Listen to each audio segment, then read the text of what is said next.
أعوذ بالله من الشيطان الرجيم. بسم الله الرحمن الرحيم. فما لكم في المنافقين فئتين والله أركسهم بما كسبوا أتريدون أن تهدوا من أضل الله ومن يضلل الله فلا تجد له سبيلا. وصلی اللہ علی النبی الکریم. سورۃ النساء آیت نمبر 88. تحدید القانون الثالث چل رہی ہے.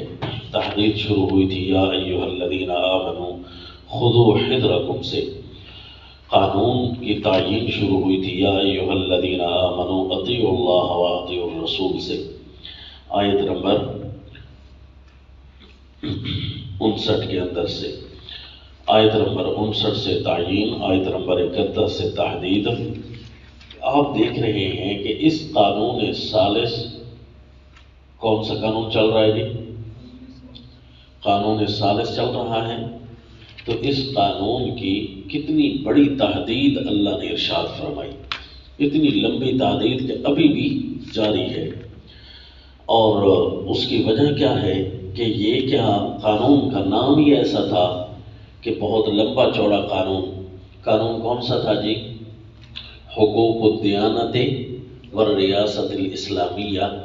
یہ قانون ہی اتنا اہم تھا کہ اس کا تعلق پوری کی پوری دولت اسلامیہ کے ساتھ تھا. تو لہذا اس کی حد بندی اور اس کی حفاظت کے لیے لمبی چوڑی تحدید کی ضرورت ہے. لیکن قانون بیان کرتے ہوئے تینوں قانون آپ دیکھیں گے، تینوں قانونوں کے اندر جو اللہ کریم نے باتیں ارشاد فرمائی ہیں وہ دفعات قوانین کے ساتھ ساتھ ہی چل رہے ہیں. سات عدد. پہلے قانون، دوسرا، تیسرا، اس ساروں کے دفعات کتنے تھے؟ 7، کیونکہ 7 آیتوں پر مشتمل تھا. تو اسی طرح اس قانون کی بھی جو دفعات ہیں وہ اسی طرح 7 ہیں. یہ اللہ کریم کی خوبصورت حسن ترتیب اور حسن بیان ہے کہ قانون کو سمجھانے کے لیے، ہماری فہم کو آسان بنانے کے لیے جو دفعات بیان کیے ان کی تعداد برابر رکھی. الحمدللہ. یہ اگلا چوتھا قانون آئے گا، اس کے اندر بھی دفعات کی تعداد 7 ہے. اور اس کے آگے جو 5واں قانون آئے گا وہاں پر آپ کو دکھاؤں گا کہ اس کی بھی تعداد انشاءاللہ 7 ہے. جتنے بھی اللہ نے 5 کے 5 قانون تقوی اللہ فی الحقوق کے بیان فرمائے ہیں نا، وہ ساروں کے دفعات کی تعداد برابر ہے. لیکن کسی کی تعیین تفصیلی ہو جائے گی اور کسی کی تحدید تفصیلی ہے. تو اسی لیے جی اس کی تحدید تفصیلی ہے، حد بندی، کیونکہ کہیں سے اس کا خطرہ، کہیں سے اس کا خطرہ، کہیں اس چیز کا خطرہ، ان سارے خطرات کے پیش نظر. اور ایک بات یاد رکھے کہ تعیین الحقوق ہو یا تحدید الحقوق ہو، دونوں تشریح القانون سے چونکہ تعلق رکھتی ہے نا، اس وقت آپ دیکھیں گے کہ تحدید 7 جو دفعات بیان ہوئے ہیں ان دفعات پر ہی مرتب ہوگی. تعیین ہو یا تحدید ہو، مرتب ہونے کا البتہ ڈیزائن الگ الگ ہوگا، وہ اپنی ترتیب، حسن ترتیب ہوگی. مثلا یہاں تحدید کی شکیں اتنی زیادہ ہو گئی ہیں تو اس کی 7 شکیں جو دفعات کی بیان ہو گئی، پہلی شک پر کتنی تحدید کی شکیں مرتب ہوتی ہیں، اس کے دوسرے دفعے پر، دوسری شک پر، میں دفعات کہہ رہا تھا نا، 7 شکیں، ہر قانون کی 7 شکیں ہیں اور ہر شک کے اندر پھر دفعات ہوتے ہیں. اچھا یہ تعیین الحقوق ہو یا تحدید الحقوق ہو، اس کے اندر جتنی بھی شکیں ہیں ان شکوں کو آپ نے 7 شکوک پر ملانا ہے. اب میرے پاس وقت نہیں ہے، دورہ ترجمۃ القرآن میں تو کوشش پوری کرتے ہیں، اب دورہ تفسیر القرآن ہے، کوشش تو ہے لیکن آپ کو مختصر سے سمجھاتا جاؤں کہ تحدید الحقوق کی جتنی بھی شکیں ہیں یہ مرتب ہوں گی قانون کی شکوں پر، کیونکہ قانون کی شکیں ہیں 7 اور بعضوں کا تحدید کی شکیں جس طرح یہاں لمبی ہو گئی ہیں اس طرح لمبی ہو جائیں گی، اور ہر 2 شکیں کبھی ایک شک پر مرتب ہو رہی ہیں، کبھی 3 شقیں ایک شق پر مرتب ہو رہی ہے، کبھی ایک شق اس کی ایک شق پر مرتب ہو رہی ہے، سمجھا جی؟ تو یوں کر کے جو ہے تحدید الحقوق کی شقوق بھی مرتب. یہ ساری بحث کیوں کر رہا ہوں کہ بعض اوقات آیات نکلتی ہوئی نظر آتی ہیں، بندہ پریشان ہو جاتا ہے کہ اللہ کریم کا قرآن تو آسان ہے، وَلَقَدْ يَسَّرْنَا الْقُرْآنَ، وہ آسانی کا ضبط ہمیں کیوں نہیں ہو رہا؟ ضبط جو بیان ہے نا، وہ اگر پورا ہو جائے تو بیان جتنا بھی لمبا ہو جائے، ضبط جو آپ کر رہے ہیں، مثلا آپ نے بیان جب شروع کیا، آپ نے لوگوں کو بتایا کہ جی میں آپ کو 4 واقعے سناؤں گا، 4 واقعے، اب ان میں سے ایک واقعہ چھوٹا ہو، دوسرا لمبا ہو جائے، تیسرا اس سے بھی لمبا ہو جائے، لیکن پھر بھی مسئلہ تو نہیں بنے گا، کیونکہ ضبط سارا ذہن میں موجود ہے کہ جتنا بھی لمبا چلا جائے یہ واقعہ ایک ہے اور پھر ختم ہو جائے گا، پھر دوسرا شروع ہو جائے گا، پھر تیسرا شروع ہو جائے گا. تو ضبط چونکہ جزیات کا ہوتا ہے، جس طرح کہ سورۃ البقرہ میں آپ نے پڑھا کتنی چھوٹی چھوٹی چھوٹی جزیات تھی، کتنا لمبا ٹائم صرف ہوا ہے جی، ان ساروں کے اندر ہم نے دیکھا کہ وہ ضبط جیسے ہی ہوا تو پھر ہمارے پاس آسان ہوا کہ سارے ٹوٹل ہے تو 4 قسم کے احکام اس کے اندر، بس بات ہی ختم ہو گئی تھی. تو یوں کر کے جی اب اس سورہ النساء کا جو مرحلہ ہے نا مشکل، وہ یہی ہے کہ اس کے اندر جزیات کبھی کبھی زیادہ آ جاتی ہے. مثلا جس طرح کہ یہ تیسرا قانون ہم نے شروع کیا نا، تو اب آ جائیے جی فَمَا لَكُمْ فِي الْمُنَافِقِينَ، یہ اسی قانون کی جاری تحدید کے متعلق ہے کہ اے مومنو تم اپنے ملک کے منافقین کے بارے میں 2 گروہ کیوں ہو گئے ہو؟ سلطنت اسلامیہ میں تمہارے ساتھ رہنے والے، ارد گرد رہنے والے، تمہارے دین کو چیلنج کرنے والے، تمہارے ملک کو چیلنج کرنے والے مختلف قسم کے لوگ ہو سکتے ہیں جو تمہارے اپنوں کی صورت میں آئیں گے. اپنے منافق نہیں ہوتے، منافقین اپنوں کی صورت میں آ جاتے ہیں. تو اس کے بارے میں تم یہ 2 رائے کیوں ہو جاتے ہو کہ یہ تو اپنے لوگ ہیں جی؟ وہ بھائی اپنے تو منافق ہو ہی نہیں سکتے، جو اپنے ہوتے ہیں وہ اپنے ہوتے ہیں. یہ غیر اگر اپنوں کی صورت میں آ جائے تو پھر تمہیں 2 رائے نہیں ہونا چاہیے، پھر خوب ایکشن لینا چاہیے اسی طرح جس طرح غیروں کا تم ایکشن لیتے ہو. تو فرمایا فَمَا لَكُمْ فِي الْمُنَافِقِينَ فِئَتَيْنِ، کیا ہو گیا ہے؟ فا اس کا مطلب ہے یہ پچھلے کے ساتھ متعلق ہے، فا تو پھر کیا ہو گیا ہے؟ پچھلے میں کیا تھا جی؟ تحدید بیان ہو رہی تھی، مَن یشفع شفاعۃ حسنۃ یکن لہ وَإِذَا حُیِّیتُم بِتَحِیَّۃٍ فَحَیُّوا بِأَحْسَنَ مِنْہَا وَإِذَا جَاءَہُم أَمْرٌ مِّنَ الْأَمْنِ أَوِ الْخَوْفِ أَذَاعُوا بِهِ. یہ ساری تحدیدات بیان ہو رہی تھی نا کہ منافق کے کرتوت تو یہ ہیں کہ ہر چھوٹی سی چھوٹی بات ملت اسلامیہ کے خلاف پڑھنے کے لیے موقعوں کی تلاش میں ہوتے ہیں کہ کہیں بھی دولت اسلامیہ، مسلم ریاست، مسلمانوں کی پرامن جگہ کو خراب کرنے کے لیے کوئی موقع ہاتھ سے جانے نہیں دیتے.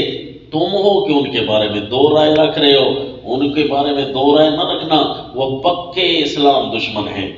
فَمَا لَكُمْ فِي الْمُنَافِقِينَ فِئَتَيْنِ، کیا ہو گیا تمہیں کہ منافقوں کے باروں میں 2 گروہ ہو گئے ہو؟ اور اب شان نزول والی بات بھی پھر ذہن میں لے آؤ. اب صحابہ منافقوں کے بارے میں 2 رائے ہو گئے تھے کیا؟ اگر یہ 2 رائے ہو گئے تو تب ہمیں آیت سمجھ آئے گی؟ نا جناب، میں نے آیت تو بیان کر دی ہے نا کہ کسی بھی مسلم معاشرے میں منافقوں کے بارے میں 2 رائے نہیں ہونا. وہ اپنے نہیں ہوتے، وہ غیر ہوتے ہیں جو اپنوں کی شکل میں آئے ہوتے ہیں. اب روایات اس کے تابع ہیں. اگر کسی روایت میں آ گیا کہ صحابہ اکرام آپس میں 2 رائے ہو گئے تھے کہ اب ان کا کیا کریں، نشانیاں تو پوری ہیں، لگتے تو منافق ہیں، لیکن کریں کیا ان کے ساتھ؟ کوئی کہتے ہیں قتال کریں، کوئی کہتے ہیں نہ کریں. یہ کچھ روایات میں آ گیا. اگر ان کا درجہ صحابہ کا نبی ہونا، جیسا کہ لگتا اسی طرح ہے کہ صحابہ اکرام ہوں اور قرآن کے شاگرد ہوں اور پھر انہیں حب للہ اور بغض للہ نہ آتا ہو، یہ تو قرآن بھی کہتا ہے، ایسا تو نہیں ہے. اشداء علی الکفار رحماء بینہم، یہ کافروں کے بارے میں کافی سخت ثابت ہوتے ہیں. اذلۃ علی المؤمنین اعزۃ علی الکافرین. تو وہ ساری روایات تابع ہیں. اب ضروری نہیں ہے کہ ہم صحابہ کے بارے میں یہ کہیں کہ وہ منافقوں کے بارے میں 2 گروہ ہو گئے تھے، کیونکہ آیت تب حل ہوتی ہے جب صحابہ کے ذمہ یہ کام لگائیں. تو نا جنا پھر تو شان نزول کے تابع ہو جائے گی آیت. آیت شان نزول کے تابع نہیں، شان نزول آیت کے تابع ہوتا ہے۔ تو دیکھا جی یہ سارے مسلم ریاستوں کو جو آج تک بھی جاری ہیں، تو ان ساروں کو کہا جا رہا ہے کہ اب بھی اگر تمہاری کہیں مملکت ہو نا، تو جو تمہارے غیر ہوتے ہیں اپنوں کی صورت میں ان کے بارے میں دو رائے نہ رکھنا، دو طائفے نہ بن جانا، ایک ہی طائفہ رہنا، کہ ان کے بارے میں سختی سے پیش آنا ہے۔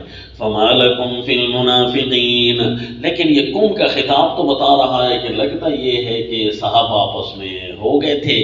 جی یاد رکھنا یہ فَمَا لَكُمْ فِي الْمُنَافِقِينَ یہ مومنین کو خطاب ہے نا، یا ایھا الذین آمنوا کے ساتھ ذکر شروع ہوا تھا نا، یہ ان کو اصل میں خطاب ہے، اور قوم کا خطاب کر کے اللہ مومنوں کو پھر اشارہ کر رہے ہیں۔ لگتا یہ ہے کہ مومن اس مرحلے پر آ کر دو رائے ضرور ہوں گے، اور دیکھ رہے ہیں ہم آپس میں اپنے اس کا مطلب یہ ہے کہ مومن دو رائے ہو جاتے ہیں منافقوں کے بارے میں۔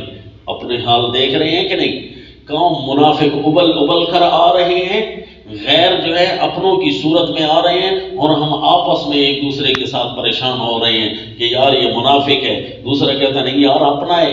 اس کا مطلب ہے مومنوں پر کڑا امتحان ہوتا ہے، یہ خیال کرنا اس امتحان میں کامیاب ہونا۔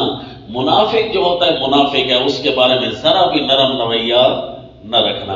اور واقعی جی اسی طرح دیکھ لیا ہے کہ ایک رنگ تو ہے نہیں، 1800 رنگ کے منافق آئے ہوئے ہیں، اور موحدین بیچارے آپس میں پریشان ہو کر بیٹھے، ایک کہتا ہے فلاں ایسا ہے، دوسرا کہتا ہے نہیں یار گزارا کر ایسا نہیں ہے، موحد آپس میں پریشان ہو کر بیٹھے، حالانکہ 1800 رنگ کے منافقوں نے ہمیں گھیر رکھا ہے۔ ساروں کے بارے میں تلوار ایک ہی رکھنی چاہیے، ذرا نس کدی سے ٹکرائے، رنگ اس کا جو بھی ہو، جس بھی ٹوپی کے اندر آئے، جس بھی جبے اور دستار کے اندر آئے، جی کالا پیلا ساوا نیلا کوئی بھی ہو، ان ساروں کے بارے میں نظریہ ایک ہی رکھنا ہے، جو قرآن کا نہیں ہے وہ ہمارا نہیں ہے، ساروں کے بارے میں ایک ہی فیصلہ۔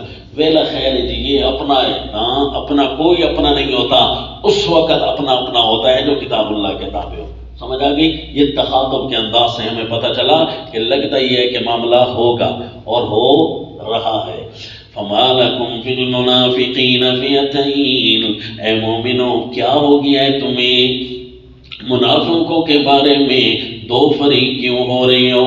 واللہ ارکسہم بما کسبوا، تم ان کی کچھ اسلامی روایات دیکھ کر متاثر ہوئے ہو کہ انہوں نے مومنین کی طرح اسلامی روایات اپنائی ہوئی ہیں، اس لیے جی ہم ان کے بارے میں دو رائے ہوتے ہیں۔ اللہ فرماتے ہیں اگر اس اپنانے کو تم دیکھ رہے ہو تو واللہ ارکسہم بما کسبوا، اللہ نے ان کو الٹ دیا ہے بسبب ان کے اعمال کے، یہ دوبارہ الٹ چکے ہیں، اسی جگہ جا چکے ہیں۔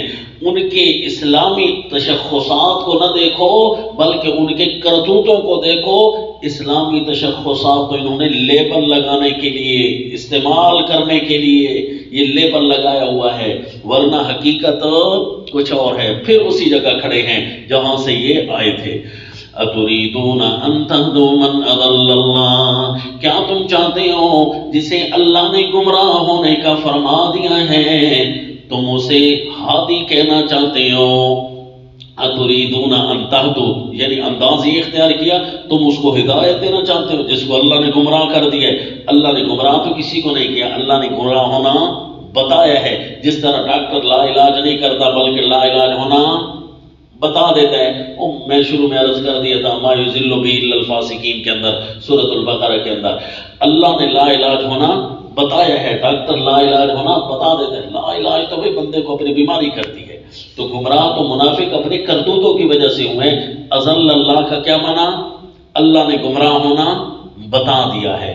اللہ کسی کا گمراہ ہونا بتا رہے ہیں اور تم اس کا ہدایت یافتہ ہونا بتا رہے ہو۔ اللہ اس کو کافر کہہ رہے ہیں اور تم اس کو مسلمان کہہ رہے ہو۔ یہ تمہارا کیسا اسلام ہے؟ اتریدون ان تہدوا من اضل اللہ ومن یضلل اللہ فلن تجد له سبیلا، اور یہ بھی سن لو مومنو تحدید کے اندر، جسے اللہ گمراہ کر دے، جس کی گمراہی اللہ بیان کر دے، فلن تجد له سبیلا، ہرگز نہیں پائیں گے آپ اس کے لیے کوئی راہ ہدایت کی۔ اللہ نے اس کو گمراہ کر دیا ہے اور اب ٹل لگاؤ اور زور لگاؤ اور اس کو مسلمان ثابت کرو، اس کو ہدایت یافتہ ثابت کرو، اللہ کے مقابلے میں کیا کر سکتے ہو تم؟ وہ اللہ نے جو گر بتا دیا ہے نا، اب اس کو تم سیدھا نہیں کر سکتے۔ وَمَن يُضْلِلِ اللَّهُ فَلَن تَجِدَ لَهُ سَبِيلًا۔ اور پھر مومنوں، جب یہ تمہارا زور لگانا بے فائدہ ہوگا نا کسی کو مسلمان ثابت کرتے ہوئے، تو اس کا مطلب یہ ہے اس بے فائدہ سعی لا حاصل، بے فائدہ محنت کو چھوڑو، ان ساروں کو ایک ہی کیٹیگری میں رکھو کہ یہ کفار ہیں، یہ اعداء الاسلام ہیں، اسلام دشمن عناصر ہیں، چاہے ان کی شکلیں تبدیل ہیں، ماڈلز تبدیل ہیں، کبھی جبہ دستار میں سامنے آتے ہیں تو کبھی یہ زنار میں سامنے آتے ہیں، تو کبھی یہ ہندوؤں والی ٹوپی پہنے ہوئے، تو کبھی یہ مسلمانوں والی پگڑیاں سجائے ہوئے۔ اور جب تک ان ناسوروں کو اپنی ریاست سے پاک نہیں کرو گے نا، یہ کیڑے تمہارے اندر رہے تو تمہیں کھاتے رہیں گے، تمہارے مملکت کی حدود کو توڑتے رہیں گے، خراب کرتے رہیں گے۔ اور واقعی جی جتنا دشمنوں نے نقصان نہیں پہنچایا کسی تاریخ میں ریاست اسلامیہ کو، جتنا منافقوں نے نقصان پہنچایا ہے، یاد رکھنا۔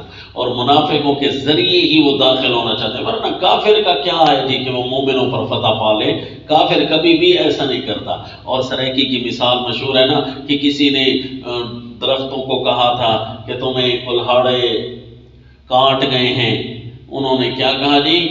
کلہاڑوں کا قصور اتنا نہیں تھا، اپنے منجھے وچیاں، اپنی لکڑی کے دستے اندر نہ ہوتے نا، وہ بھی تو ہم سے ہی کاٹے گئے تھے، تو پھر کلہاڑے بیچارے اکیلے کیا کر سکتے تھے؟ یہ ہے ان ناسوروں کے بارے میں، ان گندے لوگوں کے بارے میں ذرا بھی نرمی نہیں اختیار کرنی۔ اسی لیے جی الحب للہ والبغض للہ، اپنوں کے ساتھ لڑائی نہ ہو، لا تنازعوا فتفشلوا وتذهب ريحكم واصبروا، اور غیروں کو اپنایا نہ جائے، لا تتخذ اليهود والنصارى اولیاء، لا يتخذ المؤمنون الكافرين اولیاء، ومن يضلل الله فلن تجد له سبيلا ودوا لو تكفرون كما كفروا فتكونون سواء۔ جن کو تم اپنا سمجھ رہے ہو ان کی حالت بھی دیکھ لو، ان کی حدود بھی دیکھ لو۔ یہ حد بندی بیان ہو رہی ہے نا، یہ کس حیثیت کے لوگ ہیں؟ یہ تمہارے اندر کے نہیں ہیں، ان کی حالت یہ ہے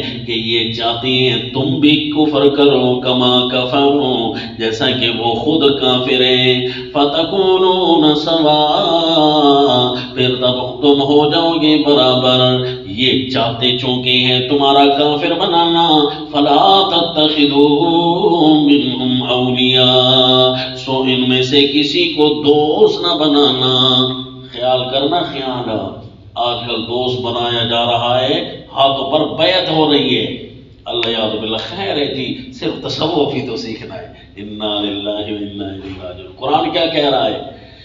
ان کو دوست ہی نہ بناؤ، ان کے جبہ کبہ اور دستاروں کو نہ دیکھو، تمہارا ایمان چوس لیں گے۔ یعنی اسی طرح جی جو ان کی طرف گیا ہے کتاب اللہ کا دشمن بن کر آیا ہے، اللہ یعوذ باللہ۔ کسی بھی کفرستان کے کسی بھی کارندے کی طرف اگر اس نے دوستیاں بنائی ہیں نا، انہوں نے ایمان چوس لیا ہے۔ کیوں جی؟ وَدُّوا لَوْ تَكْفُرُونَ كَمَا كَفَرُوا حَتَّى يُهَاجِرُوا فِي سَبِيلِ اللَّهِ۔ اگر تم انہیں اپنا سمجھتے ہو تو پھر دیکھنا کہ انہیں اپنا دوست اب بنائیں گے، دین کے لیے وطن بھی چھوڑ دیں تمہارے لیے۔ حَتَّى يُهَاجِرُوا فِي سَبِيلِ اللَّهِ فَإِن تَوَلَّوْا، اگر یہ قبول نہ کریں، فَخُذُوهُمْ وَاقْتُلُوهُمْ حَيْثُ وَجَدتُّمُوهُمْ، پھر پکڑو ان کو اور مار ڈالو ان کو جہاں بھی پاؤ تم، کیونکہ جہاں بھی یہ کھڑے ہوں گے تمہیں نقصان دے رہے ہوں گے، جہاں بھی یہ کھڑے ہوں گے اس وقت۔ اس لیے ایسے نازوروں کو فوراً صاف کرنا چاہیے۔ اگر تمہاری اپنی کھیت کے اندر کوئی ایسا آ جاتی ہے نا جڑی بوٹی جو کھیت کو نقصان کرتی ہے، تو جہاں بھی کھڑی ہوتی ہے اس کو اٹھا لو۔ کیوں ایسا نہ کہو خیر ہے یار ایسے حصے میں کھڑی ہے کہ یہ حصہ تو ابھی درمیان میں نہیں ہے، ہماری فصل کو کوئی نقصان نہیں پہنچا۔ نہیں جی نہیں، اس کے بیج نے ایسا نقصان کرنا ہے کہ ساری فصل تمہاری کافور ہو جائے گی، اس لیے اس کو تلف کرو فوراً جہاں بھی کھڑے ہیں۔ فَخُذُوهُمْ وَاقْتُلُوهُمْ حَيْثُ وَجَدتُّمُوهُمْ، کبھی کبھی وہ تمہارے مذہبی پیشواؤں کی صورت میں کھڑے ہوں گے، کبھی کبھی وہ تمہاری دنیا کو سنبھال کر کھڑے ہوں گے، کبھی کبھی وہ تمہاری رشتہ داروں کی شکل میں کھڑے ہوں گے، کبھی کبھی وہ تمہاری اولادوں کی شکل میں کھڑے ہوں گے۔ جہاں بھی ہوں گے نا ان ساروں کا صفایا کر دو، ناسور ناسور ہی ہوتا ہے۔ فَخُذُوهُمْ وَاقْتُلُوهُمْ حَيْثُ وَجَدتُّمُوهُمْ وَلَا تَتَّخِذُوا مِنْهُمْ وَلِيًّا وَلَا نَصِيرًا، اور نہ بناؤ ان میں سے کسی کو دوست اور نہ مددگار۔ ایسا دوست بھی نہ بناؤ کہ چلو جی اس کے سہارے کوئی تو کام ہو سکتا ہے، نہ ولیًا، ایسا دوست بھی نہ بناؤ، اور ایسا دوست بھی نہ بناؤ کہ یار کچھ اب تو مشکل آئی ہوئی ہے نا، چلو سر دست کو اب اس کو دوستیوں کا ہاتھ بڑھا لیتے ہیں۔ نہ جی نہ ولی بنانا، نہ ان کو نصیر بنانا۔ الا الذین یصلون، اس کا مطلب ہے یہ منافقین کے دو گروہ ہو گئے تھے۔ الا الذین یصلون الی قوم، جو کسی قوم کے پاس چلے گئے تھے، اس قوم اور مسلمانوں کا آپس میں معاہدہ چل رہا تھا، بینکم وبینہم میثاق، اب ان کا کیا کریں، ان کو تو مار نہیں سکتے۔ دو گروہ ہو گئے تھے۔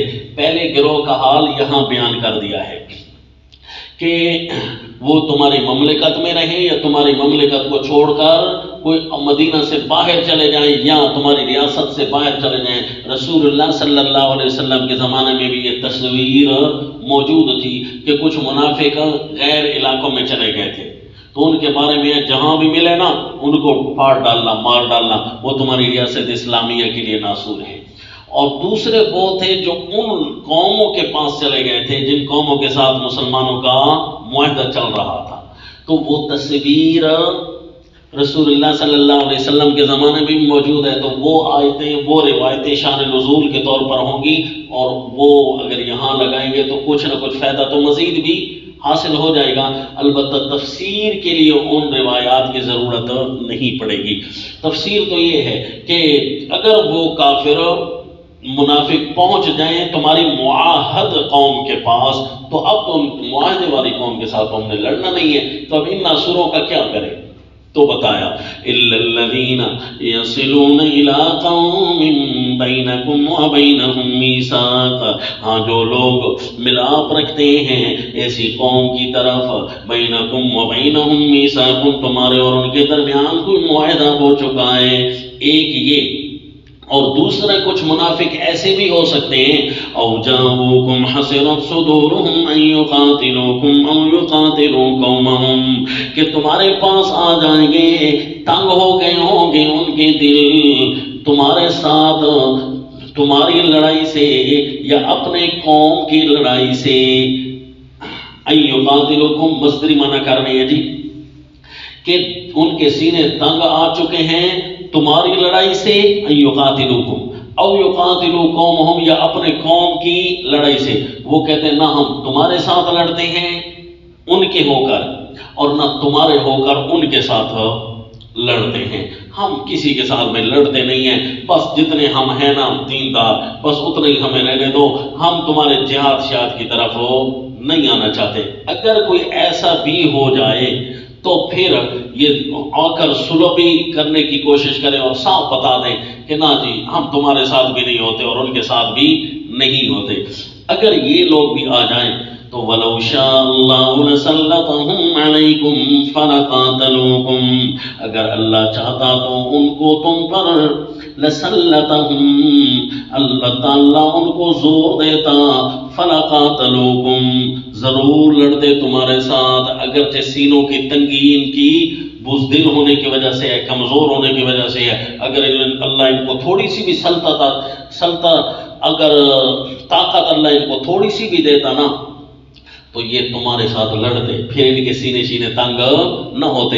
اب چونکہ یہ تم سے ڈر رہے ہیں نا، ان کے سینے اب تنگ ہو رہے ہیں کہ چلو اب تمہارے ساتھ بھی نہیں لڑیں گے، ان تمہارے خلاف بھی اب نہیں لڑیں گے، تو پھر فَإِنِ اعْتَزَلُوكُمْ، یہ دونوں قسم کے منافق یعنی معاہد قوم کے بالکل زیر سایہ رہیں، لڑیں نہیں، اور اسی طرح سینہ تنگ ہونے والے منافق بھی لڑیں نہیں۔ اس دوسرے گروہ کے اندر اللہ کریم دو گروہ بیان فرما رہے ہیں، ایک جو سینہ تنگ ہونے والے اور ایک معاہد قوم کے پاس رہنے والے۔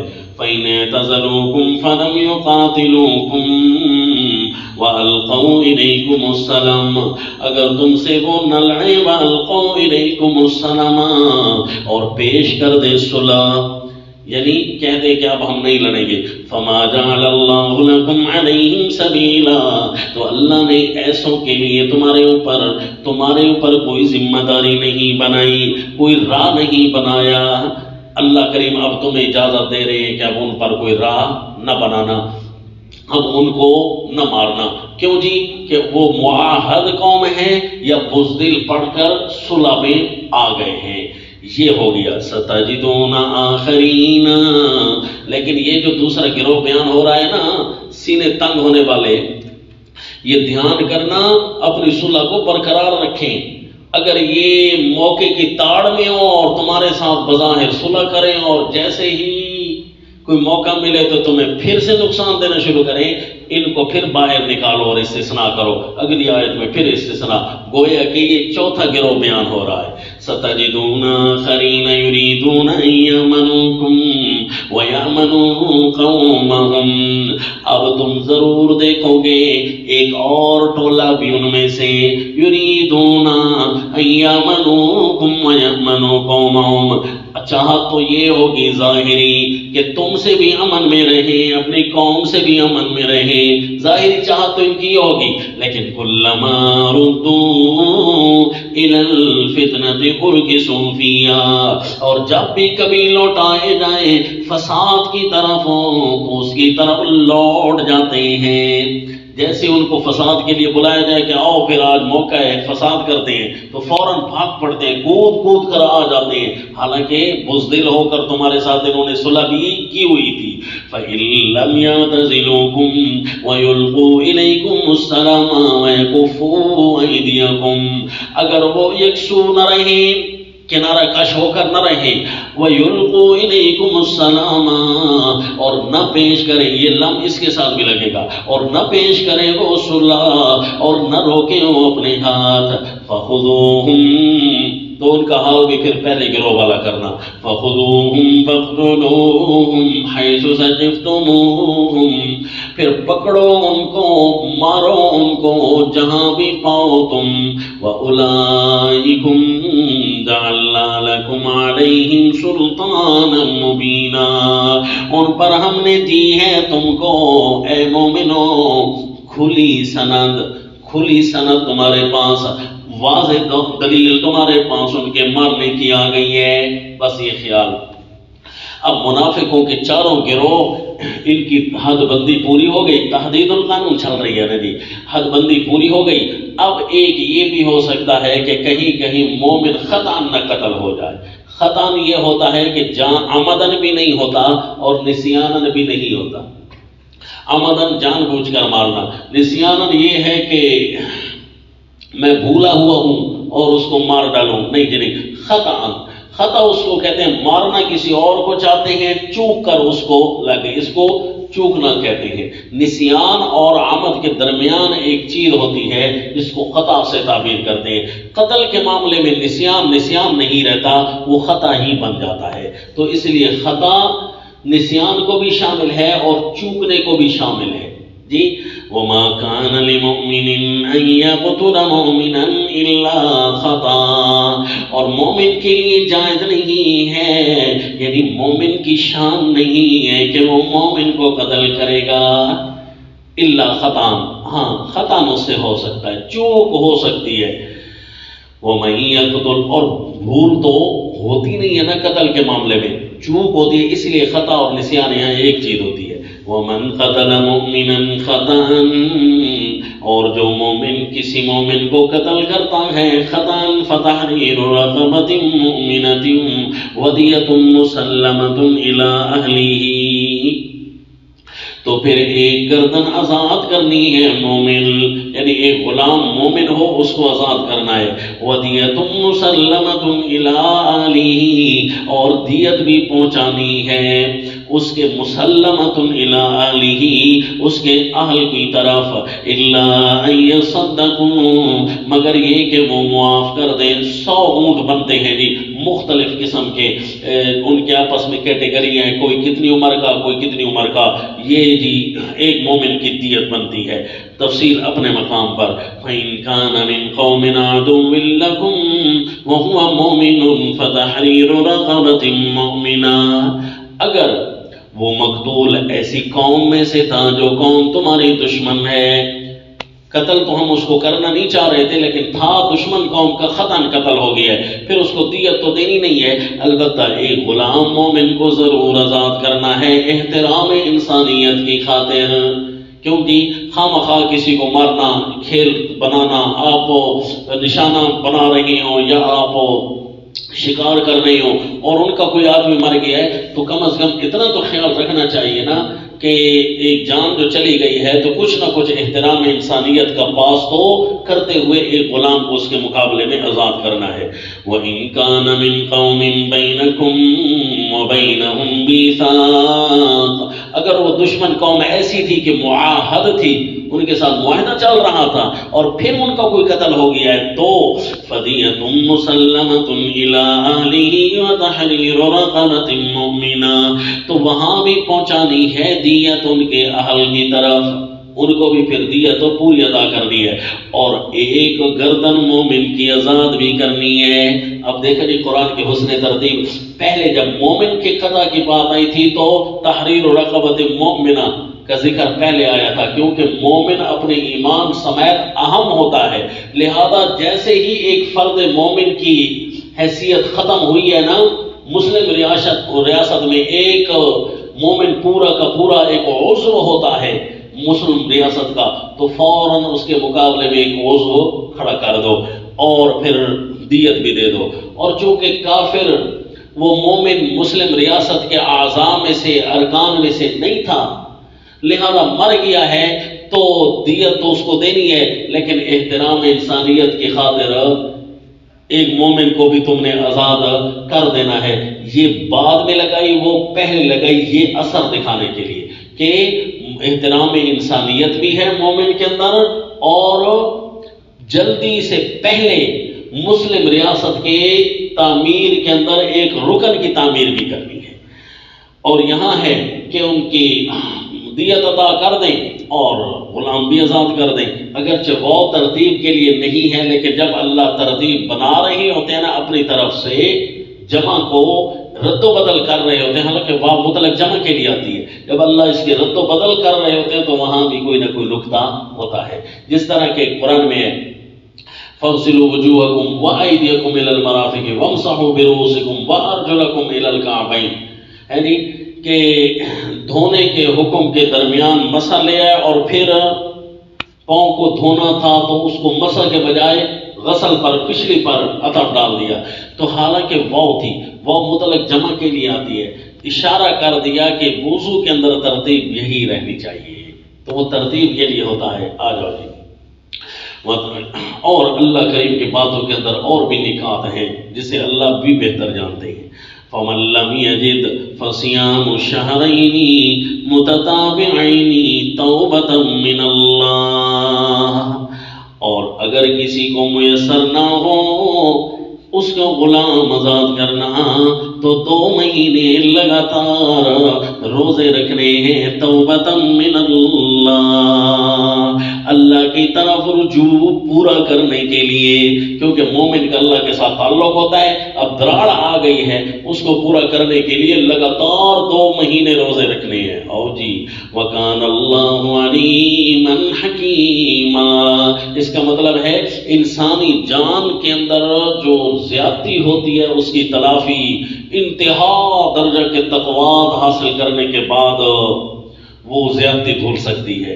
اسی لیے یہاں بھی اور اسی لیے زہار کے اندر بھی اپنی بیوی کو اپنے سے دور کرنا، زہار کر کے وہاں بھی شہرین متتابعین فرمایا، کیونکہ احترام انسانیت میں وہاں بھی تو نقصان آیا ہے، کیونکہ تاکیدات آپ زوجین کے حقوق میں کتنی پڑ چکی ہیں جی، آ جاؤ. وَكَانَ اللَّهُ عَلِيمًا حَكِيمًا. یہ حد بندیاں بیان ہو رہی ہیں جی، تحدید.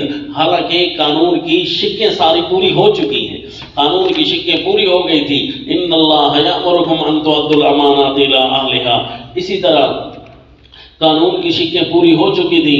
الم تر الی الذین یزکون انفسہم بل اللہ یزکی من یشاء. یہ ساری شقیں پوری ہو چکی ہیں. تزکیہ کے اندر یہ سارا آ چکا ہے کہ پاکیزگی کیا ہوتی ہے کہ کسی پر ظلم نہ کرو اور کسی کو ظلم کرنے ہی نہ دو. یہ سارے اس دفعات کے اندر اور شقوں کے اندر یہ قانون بیان ہو چکا ہے. اب یہ اس کی حد بندیاں اور یہ اس کی تشریح ہو رہی ہے. آ جاؤ جی، یہ خلاصہ کی ترتیب اولا ہے اس ترتیب سے کہ ان ساری چیزوں کو الگ الگ احکام سلطانیہ سے تعبیر کیا گیا ہے. بعض خلاصہ جات میں ان احکام کو الگ الگ حکم کی حیثیت دی جا رہی ہے، اور جو خلاصہ آپ پڑھ رہے ہیں اس میں کیا ہے، یہ اس قانون کی تشریحات چل رہی ہیں تعیین اور تحدید کی صورت میں، اور یہ ترتیب اعلیٰ ہے، اس میں کوئی اشکال باقی نہیں رہتا، کوئی آیت زوائد میں نہیں چلی جاتی. وَمَن يَقْتُلْ مُؤْمِنًا مُّتَعَمِّدًا فَجَزَاؤُهُ جَهَنَّمُ خَالِدًا فِيهَا. یہ بھی تحدید کے ساتھ تعلق ہے. جو بھی کسی مومن کو جان بوجھ کر مارتا ہے فَجَزَاؤُهُ جَهَنَّمُ خَالِدًا فِيهَا، تو اس کی سزا دوزخ ہے، پڑا رہے گا اس میں ہمیشہ. وَغَضِبَ اللَّهُ عَلَيْهِ، اللہ کو اس پر غضب ہے. وَلَعَنَهُ، اور اس کو اللہ نے لعنت کی ہے. وَأَعَدَّ لَهُ عَذَابًا عَظِيمًا، اور اس کے لیے تیار کیا ہے بہت بڑا عذاب. اب یہاں سے کون مراد ہے جی؟ آیت کا ظاہر تو لگ رہا ہے جس نے کسی مومن کو قتل کر دیا متعمدن، جان بوجھ کر، کوئی گناہ بھی نہیں تھا. مثلا ایک مومن کھڑا ہے جی، ہم مومن کو تو ظاہر ہے کافر ہی مارتے ہیں، تو کافر تو بوجہ ایمان کے مارے گے نا مومن کو. اچھا، مومن کسی مومن کو اگر مارے گا جان بوجھ کر تو بوجہ ایمان کے تو نہیں مارے گا، کیونکہ اپنا ایمان بھی تو اسی طرح ہے اس کا. اچھا، اگر وہ جان بوجھ کر مارتا ہے تو کھیل تماشا بنائے گا، نہ احترام انسانیت نہ احترام ایمان. احترام ایمان بھی نہیں کیا، انسانیت کا احترام بھی نہیں کیا. اگر کافر کرے تو آیت تو سمجھ آتی ہے فَجَزَاؤُهُ جَهَنَّمُ خَالِدًا فِيهَا وَغَضِبَ اللَّهُ عَلَيْهِ وَلَعَنَهُ وَأَعَدَّ لَهُ. 4 سزائیں اللہ کریم نے ارشاد فرمائی ہیں. یہ جہنم میں ڈال کر پھر 3 سزائیں بنتی ہیں، جہنم کے اندر جہنم کو ساتھ ملا کر 4 سزائیں ہیں. اگر مومن کوئی قتل کرتا ہے نا تو اس کا مطلب یہ ہے کہ وہ کافر یوں نہیں ہو جاتا فقط قتل کرنے کی وجہ سے، بلکہ اس کی تفصیل یہ ہے کہ اس کھڑا تھا کوئی بندہ، کہے جی آؤ جی کھیل تماشا، جس طرح کوئی چڑیا مار رہے ہیں، آپ اس کو بھی مار ڈالتے ہیں. عقیدہ اس کا اپنا ٹھیک تھا، احترام انسانیت نہ کیا، یہ گناہ کبیرہ کیا، اور احترام ایمان نہ کیا اس کا، یہ ہو گئی استخفاف الدین. کیا ہو گئی جی؟ اور استخفاف الدین توہین کے اندر شامل ہے. یوں بندہ کافر بن جاتا ہے. کیا ہو جاتا ہے جی؟ نماز کے چھوڑنے والے پر میں نے آپ کو عرض کیا تھا کہ اہل سنت اس کے ایمان پر متفق نہیں ہے. اناف کہتے ہیں کہ وہ مومن ہے، رہ گیا ہے، اور باقی کہتے ہیں جی اتنا بڑی غلطی ہے، اتنے بڑے اللہ نے تاکیدات نماز کی فرمائی ہے، اس کو چھوڑنے والا تو کافر ہو جاتا ہے. تو اہل سنت اس کے ایمان پر متفق نہیں ہے جو صرف نماز چھوڑتا ہے. تو کیا اہل سنت اس کے ایمان پر متفق ہیں جو خواہ جان بوجھ کر بلا وجہ بلا عذر مومن کو مار ڈالتا ہے؟ اس کا مطلب یہ تو اس سے بھی بڑا ہے، یہ تو جی. تو اس لیے اگر کوئی مومن جان بوجھ کر کسی کو مارتا ہے نا، یہ توہین اسلام کے ضمن میں آ کر کافر قرار پا جائے گا. جس طرح کہ داڑھی کی فقط توہین کرنے سے بندہ کافر ہو جاتا ہے نا. داڑھی تو اعضاء میں سے ایک عضو ہے، مثلا داڑھی کی خواہ توہین اگر کوئی بندہ کرتا ہے تو وہ کافر ہو جاتا ہے نا، کیونکہ رسول اللہ کی سنت کا استخفاف ہے، اس پر تو سب کا اتفاق ہے. اس لیے بھئی نکلی داڑیاں نہ لگایا کریں اور لگا کر ناچا نہ کریں. ہم نے تو پورے محفل کا نکاح پڑھوایا تھا، کیونکہ سارے استخفاف و سنت کے شریک ہو گئے، لہذا سب کا نکاح ٹوٹ گیا، کافر ہو گئے. دوبارہ کلمہ اسلام پڑھ کر اسلام میں داخل ہونا پڑے گا. یہ توہین ہوتی ہے، اور کسی بھی شاعر اسلام میں کسی کی توہین کرنا یہ کفر ہوتا ہے. یوں کسی مومن کو مارنا اس انداز میں کفر بن جائے گا۔ اب آیت کا اندر اشکال نہ رہا۔ پہلی تو تعبیر یہ کی جاتی ہے نا، جو کسی مومن کو بوجہ ایمان کے مارے گا تو وہ کافر ہو جائے گا۔ اچھا کوئی بوجہ ایمان کے تو مومن ہی بوجہ ایمان کے تو کافر ہی مارتا ہے نا، بوجہ ایمان کے مومن کیسے مارے گا؟ یا تو اس کی کوئی صورت بنانی پڑے گی، کوئی نہ کوئی صورت ہے۔ مثلا ایک بدعتی ہے مومن لیکن بدعتی ہے، اور دوسرا سنت پر عامل ہے، اور اس بدعت اور سنت کی لڑائی میں اس نے بدعتی نے مار دیا مومن کو، تو اب مومن کو مارا بوجہ ایمان کے، تھا بدعتی بوجہ ایمان اور سنت کے مارا، تب بھی کافر بن گیا، بدعتی تھا تو۔ اور اگر مومن تھا فقط، بدعتی بھی نہیں تھا، اور اس کو مارا ہے، تو اب بوجہ ایمان کے تو مارنے کی صورت نہیں سمجھ آتی، تعویلاً زور دینا پڑے گا۔ تو پھر اس کی صورت یہی ہے کہ تذلیل انسانیت اور توہین ایمان اس کے اندر تھا، اس نے ایمان کی اتنی بھی لاج نہیں رکھی کہ کم از کم یہ مومن ہے، اور مومن کی بڑی شان ہوتی ہے، اور ایمان بڑی اعلیٰ چیز ہوتی ہے، ایمان اتنی اہم چیز ہوتی ہے کہ اللہ اس پر غصہ نہیں ہوتا، یہ اللہ کا خاص بندہ ہے، عباد الرحمن میں شامل ہے، شاعر اسلام کی اس نے توہین کر دی ہے، یوں جا کر جی بندہ کافر بن سکتا ہے، پھر اس کا خلود فی النار ثابت ہوگا۔ اور معتزلہ بھی یہاں سے استدلال نہیں کر سکتے کہ عمل کا تارک خلود فی النار ہوگا، بھئی عمل کا براہ راست تارک خلود فی النار نہیں آ رہا، بلکہ اس کے اوپر الزام کفر موجود ہے۔ اور جی یہ قانون اپنی حد بندیوں سمیت ختم ہو گیا۔ قانون کون سا تھا جی؟ تیسرا۔ پہلا قانون حقوق و اموال الیتامہ، دوسرا حقوق و اموال الازواج، تیسرا حقوق الدیانتی والریاست الاسلامیہ۔ یہ تین قانون ہوئے، اور ہر قانون کی کتنی شقیں بیان ہوئی جی؟ 7 شقیں، اور آخر تک انشاءاللہ 5 قانون آئیں گے نا، اور ہر قانون کی انشاءاللہ شقیں 7 ہی ہوں گی، درمیان میں کوئی آیتیں آئیں گی جی، وہ آیتیں 3 باتوں پر مشتمل ہوں گی، وہ بھی میں انشاءاللہ آپ کو بتاؤں گا کہ پہلے قانون کے آخر میں 3 باتیں، پھر اس کی تعیین کے آخر میں 3 باتیں، پھر اس کی تحدید کے آخر میں 3 باتیں، یوں 3 آیتیں کچھ آپ کو زائد لگے گی، وہ تاکیدات کے زمرے میں آ رہی ہوں گی، ترغیبات تبشیرات کے زمرے میں آ رہی ہوں گی، ترغیبات کے زمرے میں آ رہی ہوں گی، تاکید ہوگی، ترغیب ہوگی، ترہیب ہوگی اور ترغیب ہوگی، اس کے اندر وہ یہ تبشیر ہوگی، اس ضمن میں وہ آیتیں، یا تخفیف ہوگی، اس ضمن میں وہ آیتیں آئیں گی جو آپ کو زائد لگے گی، وہ 3 ہی ہوں گی، وہ میں نے پہلے بھی آپ کو بتایا، یرید اللہ لیبین لکم کے اندر، ولیخشی الذین لو ترکوا من خلفہم کے اندر۔ لیکن اب آپ کو تحدید سمجھ آ گئی کہ ہر قانون کی شقیں 7 ہیں، پھر اس پر لگنے والی جو تشریح القانون ہے ان شقوں پر ہی مرتب ہوتی ہے، اور یہ ترتب کرنا بڑا آسان ہے، اس لیے جی آگے چلے جی۔ یا ایھا الذین آمنوا اذا ضربتم فی سبیل اللہ، یہ جی قانون نمبر 4 آ گیا، حقوق ما بین الاقوام، اس کا نام ہم کیا رکھتے ہیں؟ بین الاقوامی حقوق، حقوق ما بین الاقوام، یہ قانون نمبر 4 آ گیا کہ ایک تو ہوگی نا جی مسلم قوم، مسلم ایریا، مسلم ریاست، اس ساری ریاست تمہاری ایک ہی ریاست ہے۔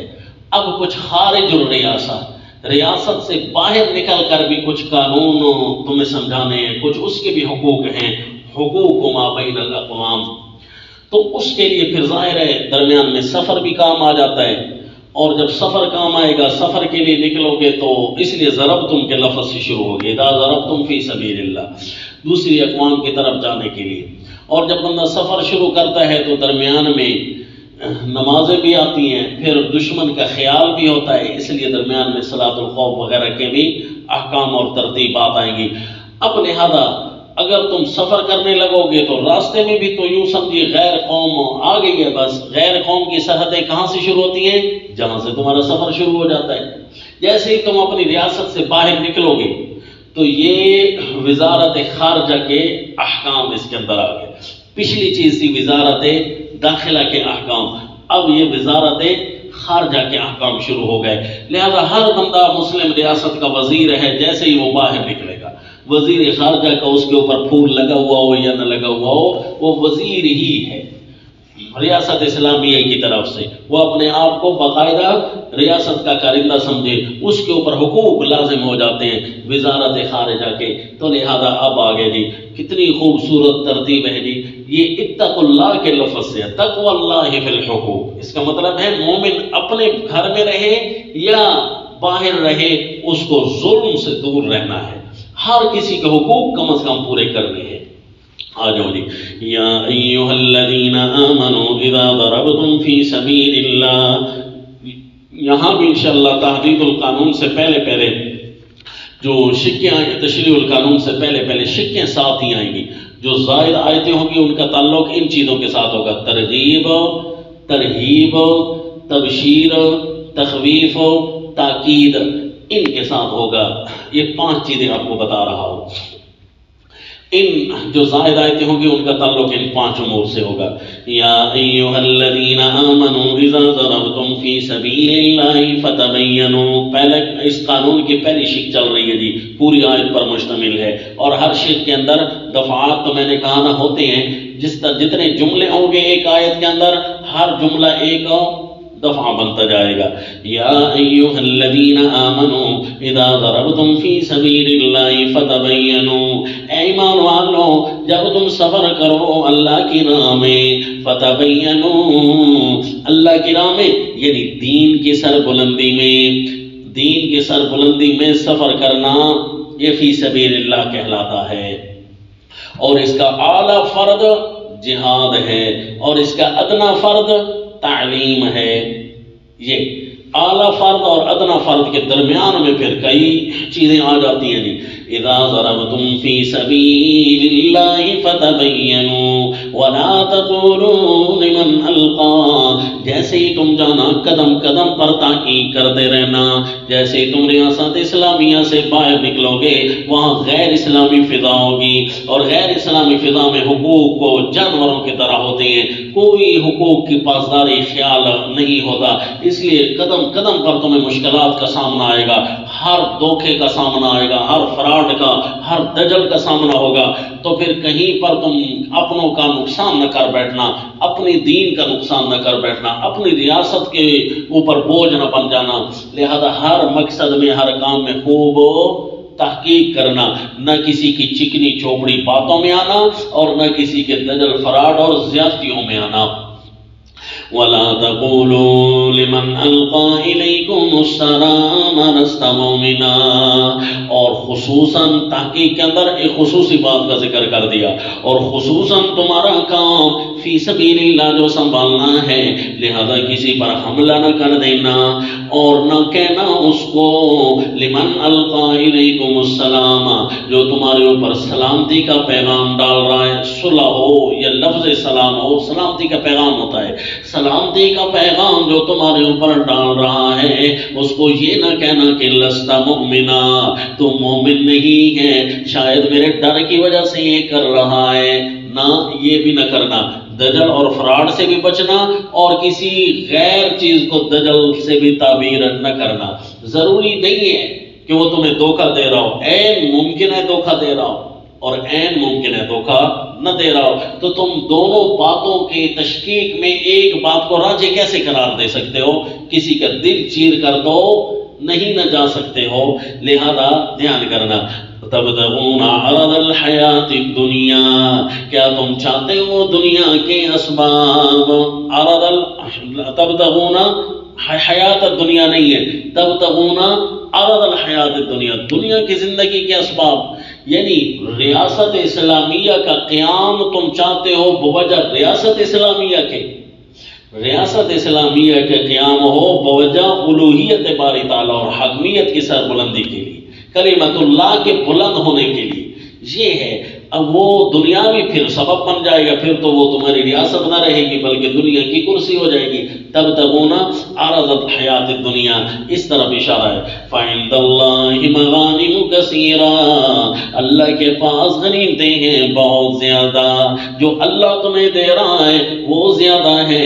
ان اللہ کان بما تعملون خبیرا، اللہ تمہارے کاموں سے خوب خبردار ہے کہ یہ وزیر خارجہ باہر جا رہے ہیں، کتنے کام صحیح کر کے آتے ہیں، کتنے کام خراب، یہاں تو بڑے نیک تھے، باہر گئے ہیں تو کتنا دین اپنا سنبھالا ہوا ہے۔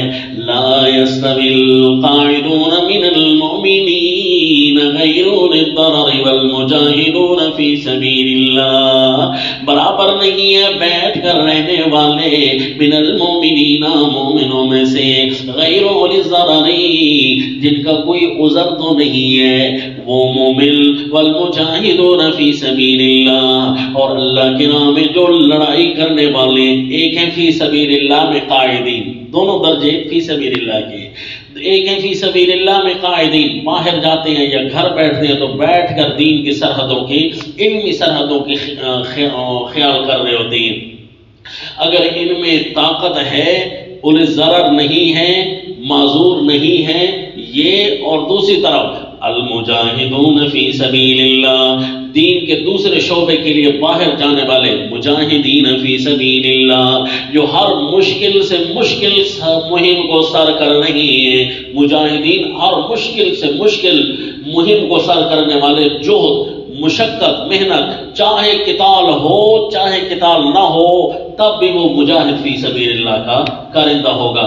ہر مشکل، باہر جب جاتے ہیں تو ظاہر ہے قتال کی نیت سے جاتے ہیں، اب جتنا قتال نہ ہو رہا ہو، مشکل سے مشکل مہم سر ہو رہی ہو، مثلا بخار جھیل رہا ہے، مثلا عبادات کر رہا ہے، مثلا اینٹ کا تکیہ رکھ کر سو رہا ہے، تب بھی جہاد میں لکھا جائے گا سب، کیونکہ قتال کے لیے جو باہر نکلا ہوا ہے۔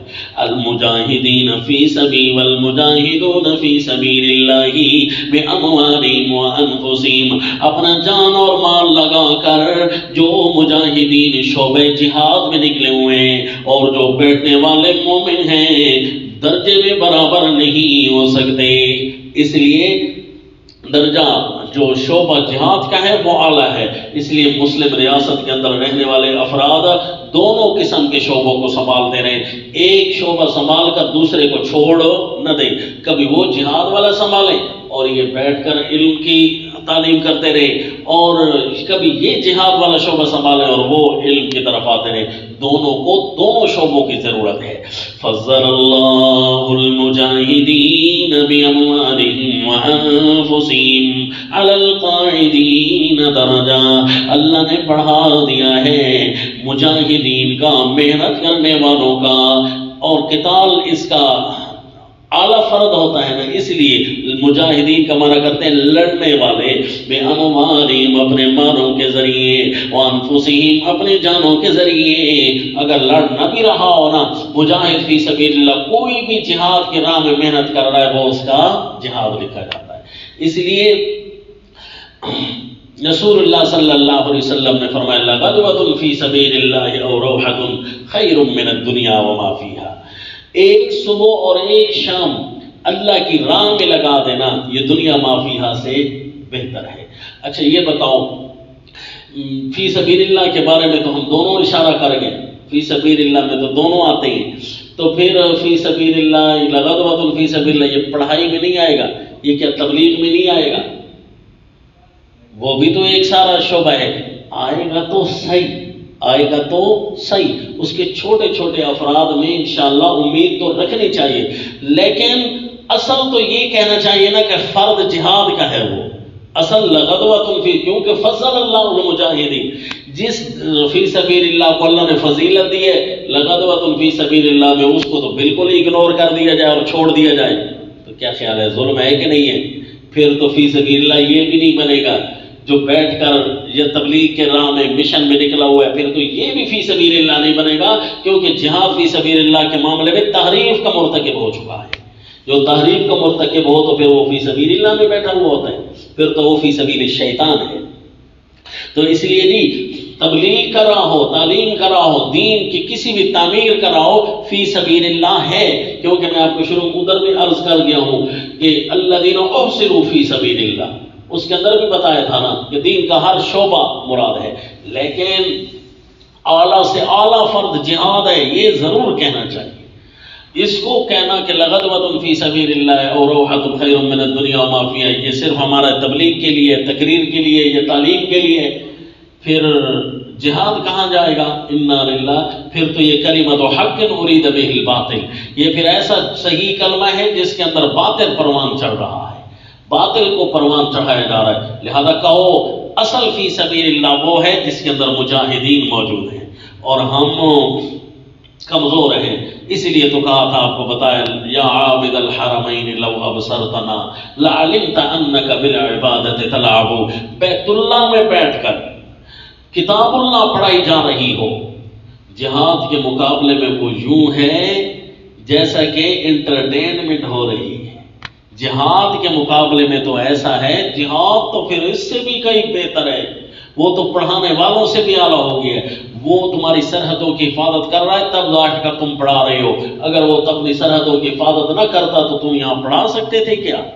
جی، فضل اللہ المجاہدین باموالہم وانفسہم علی القاعدین درجہ، اللہ نے ان کو تو ایک درجہ بڑھا دیا ہے، وکلا وعد اللہ الحسنى، اور چونکہ دونوں اگر ریاست اسلامیہ کی صحیح تعمیر کر رہے ہیں، جہاد کی کوئی خلاف ورزی درمیان میں نہیں آ رہی، تو اللہ نے ہر ایک کے ساتھ وعدہ تو اچھا کر کے رکھا ہے۔ وَفَضَّلَ اللَّهُ الْمُجَاهِدِينَ عَلَى الْقَاعِدِينَ أَجْرًا عَظِيمًا، اور اللہ نے مجاہدین کو بیٹھنے والوں پر اجر عظیم زیادہ کر کے دیا ہے، زیادہ کر کے دیا، اور پھر بھی وہ بھی اجر عظیم، اجر عظیم اگر زیادہ کر کے دیا جائے تو پھر وہ کس طرح ہوتا ہے؟ پہلے بھی اجر عظیم تھا، پھر اس کو زیادہ کیا گیا تو پھر تو اس کی امتحانوں کا بھی پتہ نہیں کتنا زیادہ کیا۔ حدیث رسول اللہ صلی اللہ علیہ وسلم میں اس کی تشریح یوں ملتی ہے کہ صحابہ نے پوچھا، اللہ کے نبی ہمیں کوئی ایسا اجر تو بتائیے نا کہ ہم مجاہدین فی سبیل اللہ کے کچھ برابر ہو سکے جو لوگ ہم میں سے جہاد نہیں کر سکتے۔ تو رسول اللہ صلی اللہ علیہ وسلم نے فرمایا، لا تستطيعون، تم یہ طاقت تو نہیں رکھتے کہ مجاہدین کے برابر ہو جاؤ۔ دوبارہ پوچھا، اللہ کے نبی نے فرمایا لا تستطيعون، سے بارہ پوچھا، اللہ کے نبی نے فرمایا لا تستطيعون، پھر اللہ کے نبی نے تشریح بتائی۔ اس کی وجہ یہ ہے کہ مجاہد فی سبیل اللہ جب گھر سے باہر نکلتا ہے نا، یوں سمجھو اس نے نماز کی نیت باندھ لی، یوں سمجھو اس نے روزہ رکھ لیا، جتنی بھی نیکیاں جاری ہیں یوں سمجھو اس نے نیکیاں شروع کر دی، اور جب تک گھر واپس نہیں آتا، سال 2 سال 20 سال مہینہ، اس وقت تک یوں سمجھو نماز میں رہتا ہے، روزے میں رہتا ہے، نیکیوں میں رہتا ہے۔ بتاؤ اتنی لمبی کوئی نماز پڑھ سکتا ہے؟ کہا نا جی، تو پھر نہیں پڑھ سکتے نا، تو مجاہد فی سبیل اللہ کے برابر نہیں ہو سکتا۔ اس لیے بتایا کہ اجرن عظیماً بھی فضل اللہ کا لفظ ارشاد فرمایا، یہ اللہ کریم کی باتیں ہیں، درجات منہ ومغفرۃ ورحمہ، جو کہ درجے ہیں اللہ کی طرف سے، اللہ کتنا اجر عظیم ہے، یعنی یہ اللہ کی طرف سے درجے ہیں، ومغفرۃ، ان کے انتہاؤں کا پتہ اللہ کو ہے، اللہ کے علاوہ کوئی نہیں جان سکتا کہ مجاہد فی سبیل اللہ کا اجر کتنا ہے، ومغفرۃ ورحمۃ، بخشش اس کے علاوہ ہے، رحمت اس کے علاوہ ہے، درجات بھی ہیں، بخشش اور رحمت بھی ہے، وَكَانَ اللَّهُ غَفُورًا رَحِيمًا، اور اللہ کا نام بھی تو ہے نام بخشنے والا مہربان، عام لوگوں کے لیے، گناہگاروں کے لیے غفور الرحیم ہے، تو مجاہدین کے لیے کتنا زیادہ درجے کا غفور الرحیم ہے۔ ان الذین توفاہم الملائکۃ ظالمی انفسہم، اس قانون کی اگلی شق آ گئی، اے مجاہدین فی سبیل اللہ، یہ بھی خیال کرنا، اے ریاست اسلامیہ کے اندر رہنے والوں، اگر تمہاری ریاست اسلامیہ میں کوئی غائر آ کر قابض ہو گئے ہیں، یہاں سے نکل جاؤ اور کہیں اور چلے جاؤ جہاں مومن رہتے ہیں، اور وہاں ہجرت کر جاؤ۔ کسی ایک جزیرے میں فرض کر رہ رہے تھے نا، یہ ملت اسلامیہ تھی، اور اس کا باہر کی دنیا سے رشتہ کٹا ہوا تھا، تو یہ الگ ریاست اسلامیہ تھی، دوسری جگہ الگ ریاست اسلامیہ ہے۔ تو ایک جگہ جب غیر غالب آ گیا اور دین کے اندر رکاوٹیں شروع ہو گئی ہیں، تو پھر تمہیں چاہیے کہ دوسری طرف چلے جاؤ اور ہجرت کر جاؤ۔ یہ بھی اسی قانون کی شک ہے، وہاں پھر تمہیں باہر نکلنا ضروری ہوگا، یہ سفر پھر اپنانا ضروری ہوگا۔ ان الذین توفاہم الملائکہ، کیونکہ وہ لوگوں جن کو فرشتے فوت کرنے آئیں گے، ظالمی انفسہم، اس حالت میں وہ کہ وہ اپنے اوپر برا کر رہے تھے، اپنی کوئی نہ کوئی کمی کر رہے تھے، نمازیں تو پڑھ رہے تھے، روزے تو رکھ رہے تھے، یہاں تو رہ رہے تھے، لیکن کوئی نہ کوئی کمی بھی روزانہ ساتھ ساتھ لگی رہتی تھی۔ وہ کیا تھی جی؟ کہ تم جا سکتے تھے ہجرت کر کے کہیں اور، تم نے نہیں کی، تمہارا اٹھنا بیٹھنا سونا بولنا یہ کمی کا شکار رہا، ظلم کا شکار رہا۔ ظالمی انفسہم، اس حالت میں کہ وہ اپنے اوپر کمی کر رہے تھے، برا کر رہے تھے۔ فرشتے جب ان کے پاس آئیں گے، قالوا فیم کنتم، اس کی کمی کے مطابق سوال کریں گے کہ فیم کنتم، فرشتے پوچھیں گے کس حال میں تھے تم، کیوں فلاں فلاں کام تمہارا کام ہے؟ قالوا کنا مستضعفین فی الارض، اللہ یعوذ باللہ، اس کا مطلب ہے موت کے وقت ساری چیکنگ ہو جاتی ہے، میٹر ایسا لگ جاتا ہے نا، پتہ ہو جاتا ہے کہاں کہاں دین کے اندر کمیاں کوتاہیاں موجود تھی۔ کیوں کیا تھا یہ؟ کیونکہ اس کے مطابق روح نکالنی ہے نا۔ قالوا کنا مستضعفین فی الارض، وہ کہیں گے ہم تو تھے بے بس زمین میں، اس ملک میں۔ شیخ الہند نے بھی مانا کیا ہے، اس ملک میں جس ملک کی بھی بات ہو رہی ہوگی فرشتوں کے ساتھ، ہم اس میں بے بس تھے۔ قالوا الم تکن ارض اللہ واسعۃ فتہاجروا فیہا، تو فرشتے کہیں گے کیا اللہ کی زمین فراخ نہیں تھی، وہاں ہجرت کر جاتے، چھوڑ جاتے اپنا وطن۔ فاولئک مأواہم جہنم، جواب چونکہ ان کے پاس نہیں ہوگا سوا ایسوں کا ٹھکانہ، ایسوں کا ٹھکانہ تو ہے جہنم۔ وساءت مصیرا، بہت بری جگہ ہے پہنچنے کی۔ اگر یہ کفر کی حد تک گناہ ہوا تو پھر ہمیشہ ہمیشہ، اگر کفر سے نیچے نیچے گناہ ہوا تو پھر جہنم میں جا کر واپس آنا پڑے گا۔ لیکن اللہ کو پتہ ہے یہ جہنم کی سزا کتنی اس کو ملنی ہے، کیونکہ ریاست اسلامیہ کے کمزوری کا یہ باعث بن رہا ہے۔ اور ایک آدمی کو مارا تھا تو اس کی کتنی لمبی سزا بتائی تھی، اور جب اس نے ہجرت ہی نہ کی اور مسلم ریاست کی تقویت کا فرد بنا ہی نہیں ہے سرے سے، تو اس نے کتنا ظلم کیا۔ مسلم ریاست کے ایک فرد کو، ایک رکن کو مارنا، اس کی سزا آپ پڑھ چکے، اور جو مسلم ریاست کو سامنے کمزور ہوتا دیکھ رہا تھا اور اس کا فرد نہ بنا، تو اس لیے اس کے لیے بھی عجیب ٹھکانے کا بتا دیا۔ فَأُولَئِكَ مَأْوَاهُمْ جَهَنَّمُ وَسَاءَتْ مَصِيرًا۔ اب وہ آیت پھر آیت نمبر 93 سننا کہ مَن يَقْتُلْ مُؤْمِنًا مُتَعَمِّدًا فَجَزَاؤُهُ جَهَنَّمُ، کیسے رہا؟ وجہ کہ اس نے مسلم اعضاء میں سے ایک عضو کو کاٹا ہے۔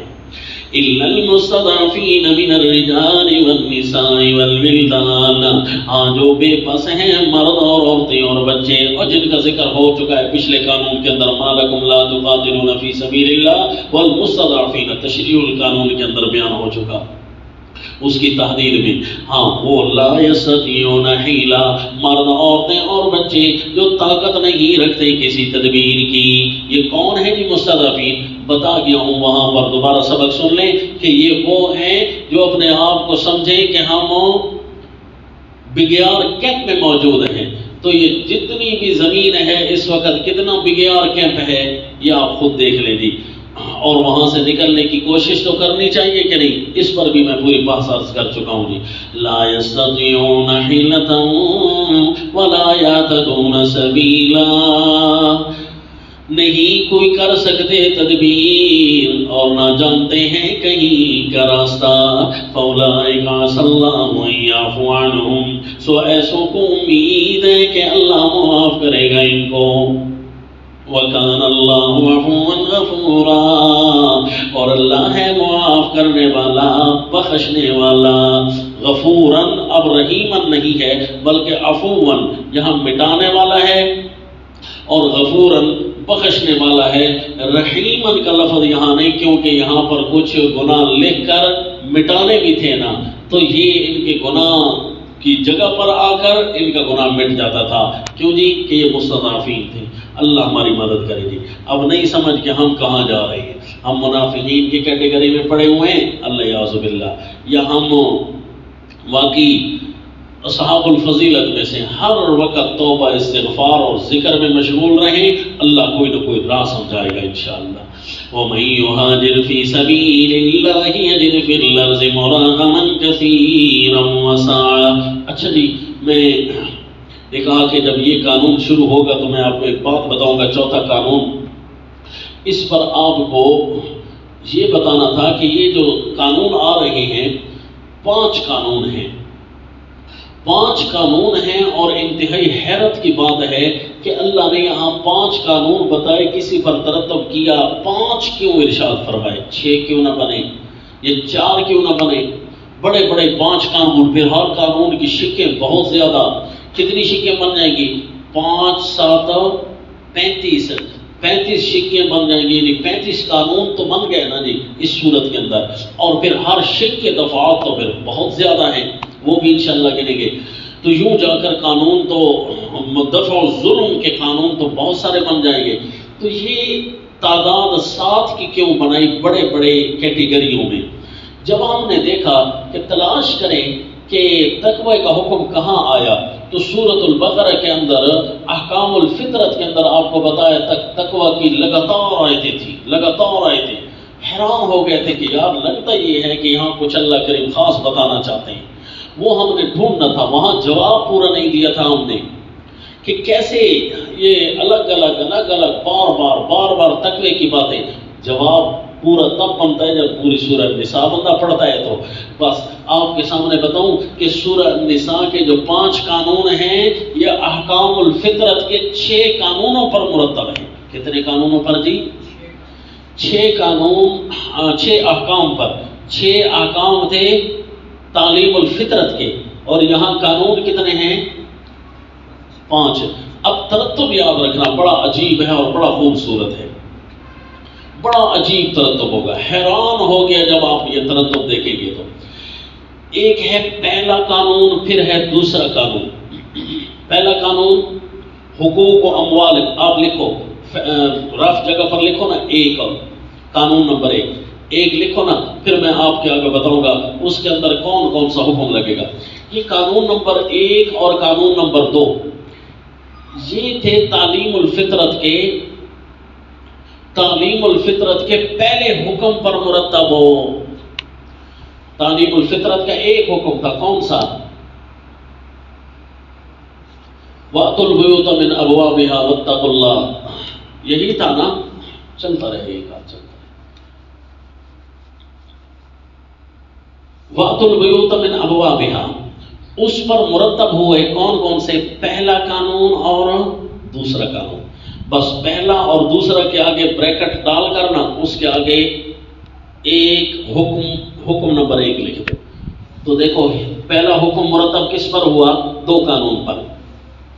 پھر آگے جو ہے نا جی قاتلوا فی سبیل اللہ کا دوسرا قانون حکم آیا تھا، اور تیسرا حکم آیا تھا انفقوا فی سبیل اللہ. احکام الفطرت اگر یاد ہو تو قاتلوا اور انفقوا. تو وہاں بھی آپ کو کوئی ریاستی دفاعی باتیں بتائی تھی نا. تو یہ مرتب ہوں گے 2 حکموں تیسرے قانون پر مرتب ہوں گے. 2 قانونوں پر 1 حکم اور 1 قانون پر 2 حکم مرتب ہوئے. دیکھا جی، 1 قانون پر 2 حکم مرتب. اور یہ خوبصورت سیٹ اپ کیسے ہے جی بتاتا ہوں آپ کو. پہلے آپ نے 1 کا لفظ پڑھا، پھر آپ نے پڑھا 2 کا لفظ. یعنی پہلے 1 حکم مرتب ہے، پھر 2 حکم مرتب ہیں. 2 حکم کتنی چیزوں پر مرتب ہیں؟ 1 قانون پر مرتب ہے. اور 1 حکم کتنے قانونوں پر مرتب ہے؟ 2 قانون. 1 اور 2. یہ خوبصورت سیٹ اپ جی اللہ کا بڑا عجیب. اور پھر اس کے بعد قانون نمبر 4 آیا. قانون نمبر 4 کون سا تھا جی؟ یہ جو ابھی ہم پڑھ رہے ہیں، یا ایھا الذین آمنوا اذا ضربتم فی سبیل اللہ، یہ کس پر مرتب ہوگا؟ 1 اور 2 کے لفظ آپ پڑھ چکے نا، 2 کے بعد کتنا کیا آتا ہے جی؟ 3۔ اس کا مطلب ہے 3 احکام الفطرت اس قانون پر مرتب ہو گئے، کیونکہ احکام الفطرت کے اندر 1، 2 اور 3 کی ترتیب جب میں نے پڑھا تو میری عقل حیران رہ گئی کہ میرے اللہ کے کیا خوبصورت کرشمے ہیں جی۔ یعنی چوتھے قانون پر کتنے احکام مرتب ہو گئے؟ 3۔ تو ٹوٹل احکام اب کتنے ہو گئے ہیں؟ 5 ہو گئے نا، احکام 5 ہو گئے، اور ابھی قانون کتنے ہوئے ہیں ہمارے؟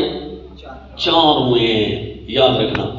اچھا، احکام 5 پورے ہو گئے، قانون بھی 4 پورے ہو گئے۔ اب قانون نمبر 5 کے ہوگے، لکھو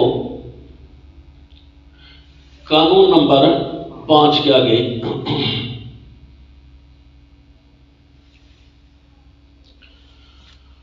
سبحان اللہ وبحمدہ سبحان اللہ۔ آپ کیا کہہ رہے تھے؟ احکام کتنے پورے ہو گئے؟ نہیں بھائی، 1 اور 2 کتنے ہوتے ہیں؟ 3 نہیں ہوتے؟ 3 ہو گئے نا، اور 3 اور 3 کتنے ہوتے ہیں؟ 6۔ احکام تو سارے پورے ہو گئے۔ احکام جو تعلیم الفطرت کے تھے وہ پہلے 1 حکم، پھر 2 حکم، پھر 3 حکم، تو یوں ٹوٹل کتنے بنتے ہیں؟ 6۔ احکام الفطرت کے 6 قانون پورے ہو گئے، اور یہاں 6 احکام پورے ہو گئے، اور ابھی قانون کتنے ہوئے جی؟ 4۔ ابھی 2 قانون رہتے ہیں، 2 قانون رہتے ہیں۔ قانون کتنے رہتے ہیں؟ 1 رہتا ہے نا، 5 قانون بتائیں، قانون ابھی 1 رہتا ہے۔ اب احکام آگے ہیں نہیں، قانون 1 رہتا ہے، تو 5ویں قانون پر کیا مرتب ہوگا؟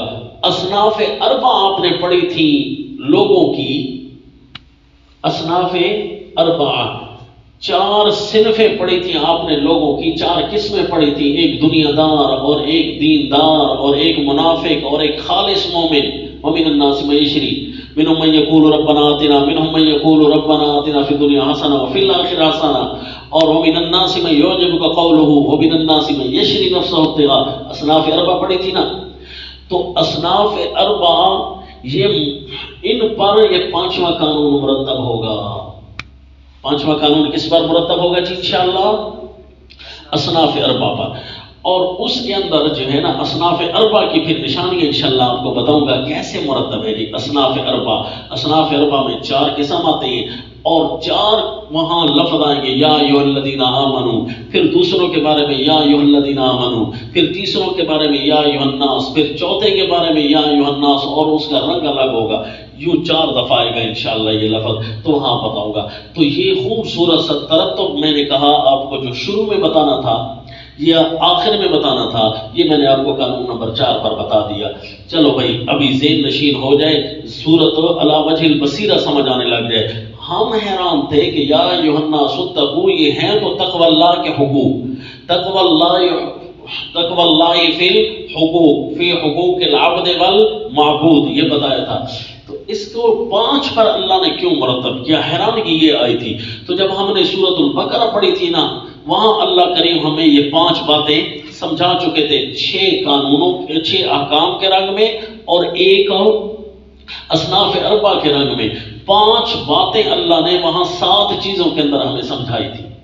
کتنی چیزوں میں سمجھائی تھی؟ کتنی چیزوں میں؟ 7 چیزوں میں، 6 احکام اور اصناف 4۔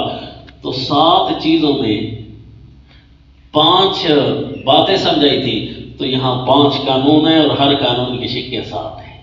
5 اور 7 یہاں بھی تو اسی طرح چل رہا ہے، یہاں بھی 5 اور 7 چل رہا ہے، وہاں بھی 5 اور 7 چل رہا تھا۔ یہ جب دیکھی نا جی اللہ کے حسن ترتیب، اس پر عقل بھی حیران رہے کہ میرے اللہ کی باتیں کتنی عجیب ہوتی ہیں اور کتنی خوبصورت ہوتی ہیں۔ یہ تو ابھی تھوڑی ہیں، پھر جنت میں پہنچیں گے تو اور زیادہ عجائب بات انشاءاللہ قرآن کے وہاں نظر آئیں گے۔ تو یہ قرآن حل کرنے کے لیے جو ضروری ایٹم تھا وہ آپ کے ہاتھ میں آ گیا جی۔ آؤ، وَمَن يُهَاجِرْ فِي سَبِيلِ اللَّهِ وَمَن يُهَاجِرْ فِي سَبِيلِ اللَّهِ يَجِدْ فِي الْأَرْضِ مُرَاغَمًا كَثِيرًا وَسَعًا۔ اچھا، یہ قانون کی شک بھی بن سکتی ہے اور ترغیب بھی بن سکتی ہے۔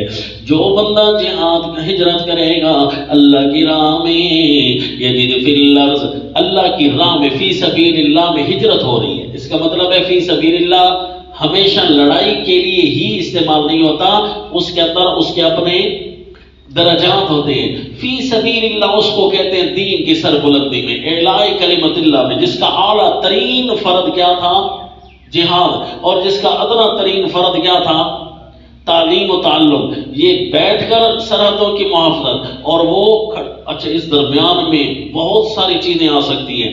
ادنا جو فرض جس کو ہم کہہ رہے ہیں نا بیٹھ کر، کیونکہ یہ بہت آسان ہوتا ہے، اپنے شعبے میں آسان ہے، کبھی کبھی مشکلات آ ہی جایا کرتی ہے، کیونکہ اللہ نے سب سے زیادہ دین قرآن کو بنایا ہے، اور دین سب سے زیادہ قرآن تو آسان ہے جی۔ اس لیے اب یہ الگ ہے، کبھی یہ اعلیٰ ہو جائے گا، کبھی یہ ادنا ہو جائے گا، کبھی اس کے اندر مشقتیں تیز ہو جائیں گی، کبھی یہ۔ اس کے علاوہ درمیان میں دین کے شعبے بہت سارے آئیں گے، ان میں ایک ہجرت بھی ہے، وہ بھی تو فی سبیل اللہ کی تقویت، اعلاء کلمت اللہ کی تقویت کے لیے کر رہا ہے۔ ایک جگہ کو چھوڑ کر دوسری جگہ کو مضبوط کرنا چاہتا ہے، یا دونوں جگہ اس کے پاس نہیں ہے، کہیں جا نہیں سکتا، لیکن ایک جگہ پر پہنچ کر ایک بھی کافروں کا ملک دوسرا بھی کافروں کا ملک، ایک میں اپنا دین نہیں بچا سکتا، دوسرے میں جا کر اپنا دین کم از کم بچا سکتا ہے، تو یوں کرے ہجرت۔ وَمَن يُهَاجِرْ فِي سَبِيلِ اللَّهِ يَجِدْ فِي الْأَرْضِ مُرَاغَمًا كَثِيرًا وَسَعًا، اور جو بھی چھوڑے گا وطن اللہ کی راہ میں، یجد پائے گا اس کے مقابلہ میں، فِي الْأَرْضِ جگہ پر، اس کے مقابلہ میں جگہ، مُرَاغَمًا كَثِيرًا وَسَعًا جگہ بہت اور فراخی بہت، فراخی بھی پائے گا اور جگہ بھی بہت پائے گا۔ اللہ اس کو رہنے سہنے کی آسانیاں ہی آسانیاں دیں گے۔ اس لیے کہ ہجرت جو بھی کرتا ہے نا، تو اللہ کے لیے اس کے راستے کہیں نہ کہیں کھل آتے ہیں، اور دین کے لیے اگر ہجرت کی جائے تو اللہ اس کی صورتیں اور ترقیاں بھی مزید بنا دیتا ہے۔ یہ قانون اللہ کے پاس ہے، کون کتنے فیصد ہجرت میں ہے اور کون کتنے فیصد ہجرت میں نہیں ہے۔ مراغما کثیرا وسعا ومن یخرج من بیتہ مہاجرا الی اللہ ورسولہ ثم یدرکہ الموت فقد وقع اجرہ علی اللہ وکان اللہ غفورا رحیما، اور جو نکلے گا اپنے گھر سے چھوڑتے ہوئے اپنے وطن کو، الی اللہ ورسولہ، اللہ اور اس کے رسول کی طرف جاتے ہوئے، اللہ اور اس کے رسول کی طرف جانا۔ اب وہ اس کا مطلب ہے اب بھی اللہ اور اس کے رسول کی طرف بندہ جا سکتا ہے نا، اللہ کے راستے میں جانا اللہ کی طرف جانا ہے، اور رسول کے راستے میں جانا رسول کی طرف جانا ہے۔ وہ کل والا سبق حل ہو گیا کہ نہیں؟ وہ جو پڑھا تھا کہ وَلَوْ أَنَّهُمْ ظَلَمُوا أَنفُسَهُمْ جَاءُوكَ فَاسْتَغْفَرُوا اللَّهَ، اس کا مطلب ہے رسول کے مشن کی طرف آنا، جاؤ کا پورا بنتا ہے یہ مہاجرن الی اللہ ورسولہ، اللہ اور اس کے رسول کی طرف آتے ہوئے، ثم یدرکہ الموت، پھر پکڑے اس کو موت، فقد وقع اجرہ علی اللہ، تو اس کا اجر مقرر ہو چکا ہے اللہ کے ذمہ۔ پھر اللہ اس کو جو دے گا، دنیا تو کچھ بھی نہیں ہے، اللہ جو اسے آخرت میں سامان عطا کرے گا وہ اس سے بھی زیادہ بڑے ہیں۔ وَكَانَ اللَّهُ غَفُورًا رَحِيمًا، اور اللہ ہے بخشنے والا مہربان۔ دنیا کے اندر اللہ اگر غفور الرحیم ہے تو آخرت میں جو غفور الرحیم ہے اس سے بھی کہیں زیادہ ہے۔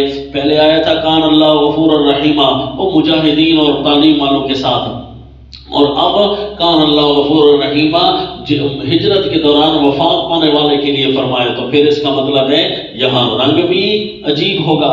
وَإِذَا ضَرَبْتُمْ فِي الْأَرْضِ فَلَيْسَ عَلَيْكُمْ جُنَاحٌ، ٹائم ہمارے پاس کم ہے اور یہ قانون کی شک پھر لمبی ہو جائے گی۔